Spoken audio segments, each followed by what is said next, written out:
Good evening, I'm Sarah Sapsanamma. Let's begin with the headlines of the hour. CPN-UML Chair Oli becomes the Prime Minister for the fourth time. He is to be administered oath of office and secrecy tomorrow. Nepali Congress to get 10 ministries and UML 9. Bodies of 5 among those killed in the landslide at Simaltal of Chitwan recovered. Divers, water drone and cameras used in the search operation, which continues today as well. Secret Service agents rushed former U.S. President Donald Trump off stage after gunshots erupted at a rally in Pennsylvania. President Joe Biden condemns the attack.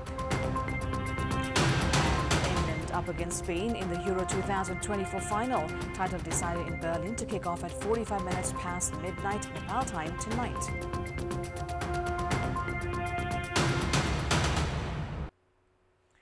President Ramchandra Paudel has appointed CPN-UML Chair KP Sharma Oli the Prime Minister. Backed by the support of the largest party at the House of Representatives, Nepali Congress, CPN-UML Chair Oli had furnished his claim for Prime Minister under the sub-Article 2 of Article 76 of the Constitution at 9 p.m. on Friday.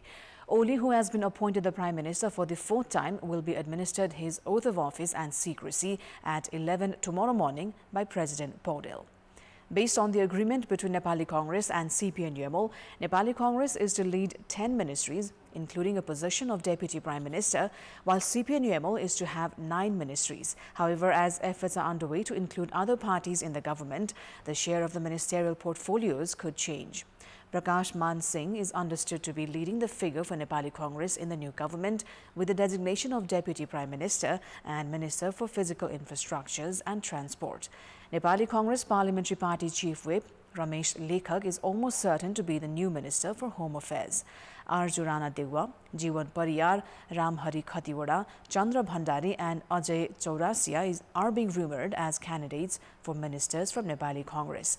Bishnu Paudel is likely to be the Deputy Prime Minister and Minister for Finance from CPN-UML. The responsibility of selecting ministers from CPN-UML has been assigned to Party Chair Oli. Despite discussions on appointing party's secretary, Yogesh Bhattarai or Padam Giri as the Minister for Communications, a decision remains to be taken. Surya Thapa, Rishikesh Pokhrel, Vidya Bhattarai, Julie Mahato and Jwala Kumari Shah are also among the names being discussed for the position of ministers. Despite Nepali Congress President Sher Bahadur Dewa and UML Chair Oli initially reluctant to have Deputy Prime Minister, they could not observe the pressure from the members of the parties and agreed to have 2 Deputy Prime Ministers. President Paudel had called for the parties to furnish claims for the Prime Minister post under sub-Article 2 of Article 76 of the Constitution of the country by 5 p.m. this evening. CPN-UML Chair KP Sharma Oli has been appointed the Prime Minister for the 4th time. It was after the promulgation of the Constitution back in 2015 that he took the post for the first time. His 3rd term had ended some 3 years ago. Political career of Oli began with the leftist movement from Jhapa and extends for 4 decades. He is to take the oath of office and secrecy tomorrow as the country's 45th Prime Minister. Newly appointed Prime Minister KP Sharma Oli has taken to the post for the 4th time. His first term began on 12th of October 2015, second on 15th February 2018 and the third on 13th of May 2021. UML Chair Oli hails from Terathum district in the Koshi province. He was born on February 1952 and is a permanent resident of Ranamati, Jhapa, which is also where he began his active political career from. Oli is the only living leader from the Jhapa movement era. In 4 decades of his career so far, he has exhibited an unwavering support for democracy, sustainable peace, social harmony and national unity. The gifted speaker during the democratic movement also stayed in jail for over 14 years. Since the movement in 1989 and the establishment of multi-party system 2 years later, Oli won in every parliamentary elections. The only defeat for him was during the Constituent Assembly election in 2008. He won all remaining parliamentary elections after that. However, in the 8th General Convention of his own party, he lost the race for party leadership to the then chairperson Jhalanath Khanal. In the following General Convention, Oli defeated leader Madhav Kumar Nepal to take the party leadership and also won the race in the 10th General Convention. Oli, along with CPN Maoist Centre Chair Pushpakamal Dahal, played a crucial role in the alliance between UML and Maoist Centre for the general election in 2017. It evolved into the unification of the two left parties a year later. However, the government of two-thirds majority broke apart after 3 years due to disputes between the very two leaders. Oli even went on to dissolve the parliament on 2 separate occasions, and amid the development, party leaders and former Prime Ministers Jhalanath Khanal and Madhav Kumar Nepal left the party and formed CPN Unified Socialist. However, under Oli's leadership and even after that split, CPN-UML came second in the elections in 2022. As the newly appointed Prime Minister, Oli now has the responsibility of delivering works that were left unfinished during his previous 3 years at the helm of the government. He also soldiers the responsibility to rectify past mistakes, form a government of national consensus, and fulfill his election commitments. Nepali Congress and CPN-UML, the parties who had handed the key of the government for the period of 18 months to the chairperson of the third party at the lower house, CPN Maoist Centre Chair Pushpakamal Dahal, now have the opportunity to lead the nation. After Dahal failed to clear his floor test, Nepali Congress and CPN-UML are to form the new government. UML Chair Oli has already furnished the claim for the new government leadership. In addition to having Oli as the new Prime Minister, the two parties have also the responsibility of including votes seen against Dahal from parties other than the two largest at the lower house. The main responsibility of the new government under the leadership of CPN-UML Chair Oli will be to ensure political stability and amend the constitution on the basis of consensus. For this, Oli will need to make the use of 194 votes seen against Pushpakamal Dahal during his floor test.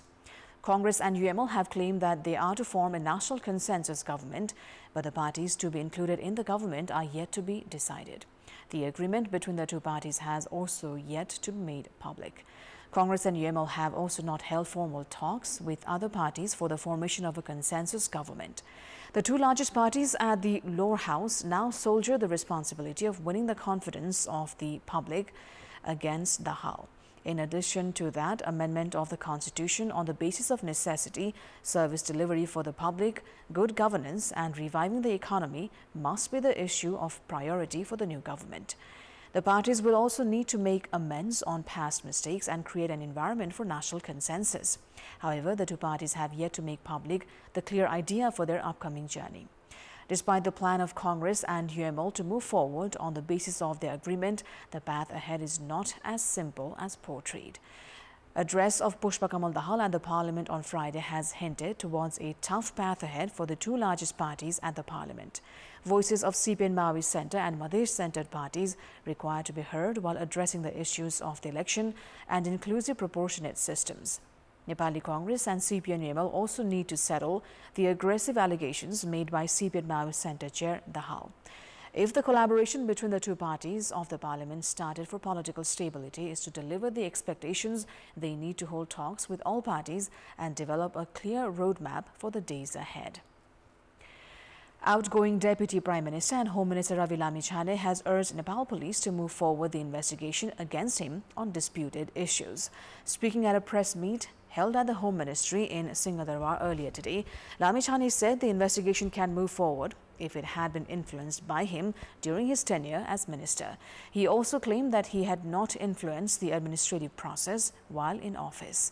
He added that the report of the gold smuggling investigation was not made public, keeping in mind the secrecy of the security institution to be maintained.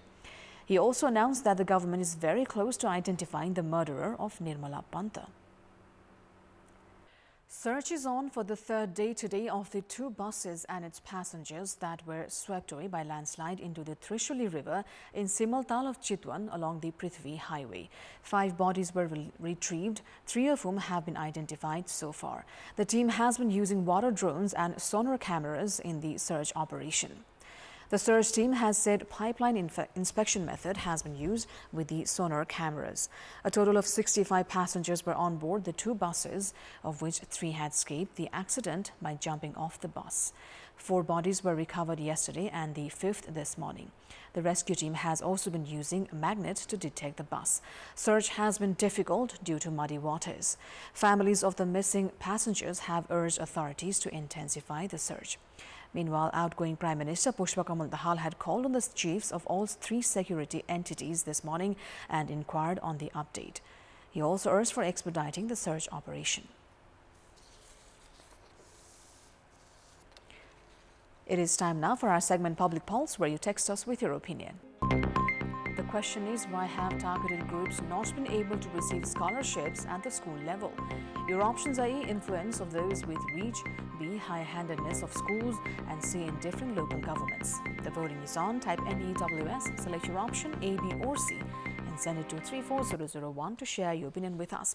That is all for the moment. Thank you for watching. Bye for now.